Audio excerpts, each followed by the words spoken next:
Loots পরিবারের বাড়ির মালিক George loots, তিনি নাকি মাঝে মধ্যে আক্রমণাত্মক ব্যবহার করতেন, এবং তারা দাবি করেছিলেন লুটস পরিবার যে তারাও নাকি রাতে 3:15 সময় ঘুম তাদের ভেঙে যেত। দেখুন, এগুলো সত্যি না মিথ্যে অনেকে আবার বলে থাকেন যে তাদের ওইটা সব মন গড়া কথা ইত্যাদি ইত্যাদি।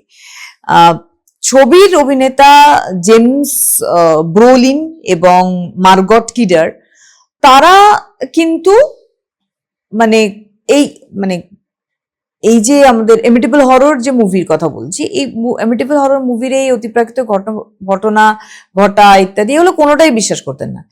জেমস ব্রোলিন এবং মার্গট কিডার শুধুমাত্র এই এমিটেবল হরর ছবিটিকে অত্যন্ত ভালো একটি হরর মুভি হিসেবেই তারা গ্রহণ করেছিলেন। শোনা যায় প্রযোজকরাকে বলেছিলেন এমন পরিবেশ তোমরা সৃষ্টি করো শুটিং স্পটের মধ্যে যাতে সেটা মনে হয় একেবারেই বাস্তবিক এরকম ভাবে। তো সেভাবে ডেফিনেটলি তারা অভিনেত্রী সেভাবে তারা অভিনয় করে যতটা সম্ভব প্রযোজকদের মানে খুশি করারই তারা চেষ্টা করেছিলেন।